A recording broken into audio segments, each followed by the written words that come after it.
Hallelujah. स्वागत है आप सबका मेरी भविष्यवाणियों की पुस्तक में। तो आइए हम आज के पवित्र वचन को पढ़ेंगे जो कि परमेश्वर के दास प्रेरित अंकुर यूसुफ नरूला जी द्वारा लिखा गया है।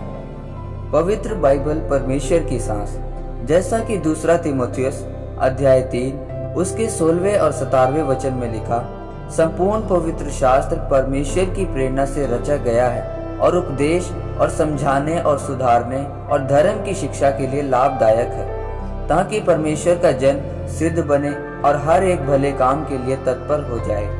मेरे प्रियो, इस ऊपर दिए हुए वचन में लिखा है कि संपूर्ण पवित्र शास्त्र मतलब पूरी बाइबल परमेश्वर की प्रेरणा के साथ रची गई है। उपदेश, समझाना, धार्मिकता की शिक्षा के लिए लाभदायक है। यानी कि जब हम बाइबल को पढ़ेंगे और मानेंगे तो ये हमें उपदेश, समझ और धार्मिकता में चलना सिखाएगी। अगर हम इस वचन को इब्रानी भाषा में पढ़ें तो उसमें प्रेरणा को थियोपनोटोनस लिखा गया है, जिसका मतलब है कि डिवाइन ब्रीदर, मतलब जिसमें परमेश्वर की सांस फूंकी गई है। जब परमेश्वर ने आदम को बनाया था तो परमेश्वर ने मिट्टी ली और उसको गूंथा और फिर उसमें जीवन का सांस फूंक दिया था।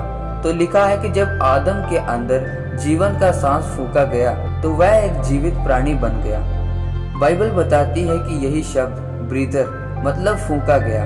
लिखा जो बाइबल के वचन है वो वैसे ही परमेश्वर की सांस के द्वारा फूंके गए हैं जैसे आपके ऊपर परमेश्वर ने जीवन का सांस फूंका था। आज जब यही वचन आप अपने घर में, चर्च में या कहीं पर भी पढ़ते हो तो वही जीवन आपको अपने जीवन में महसूस होता है जो परमेश्वर के सांस फूंकने से आदम को हुआ था।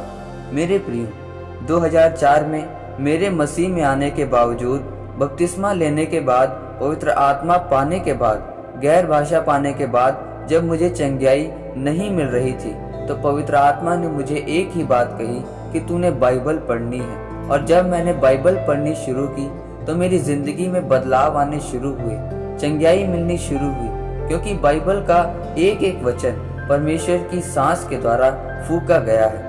आज बहुत सारे मसीही लोग जो अपने जीवन में संघर्ष करते हैं और उनकी आशीषें मरी हुई हैं और उनको कुछ समझ में नहीं आता और फिर वह परमेश्वर पर दोष लगाते हैं। उनकी इस असफलता का यही कारण है कि वह बाइबल नहीं पढ़ते, क्योंकि जब आप बाइबल पढ़ते हो तो आपकी मरी हुई चीजों में जीवन आता है। इसलिए मेरे प्रियो, जब आप बाइबल को पढ़ोगे तो आप अपने अंदर जीवन को महसूस करेंगे।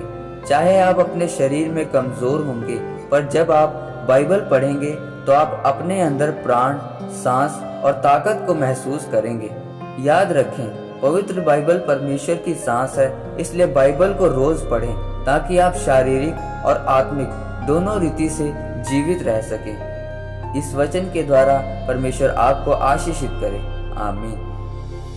आइए परमेश्वर के दास के द्वारा लिखे गए इस अंगीकार को आप मेरे साथ करें। सर्वशक्तिमान परमेश्वर, मैं इस वचन के लिए आपका धन्यवाद करता हूँ। परमेश्वर, मैं अंगीकार करता हूँ कि मैं हर रोज बाइबल को पढ़ूंगा और आपकी सांसों को अपने अंदर लूंगा ताकि मुझे जीवन मिल सके।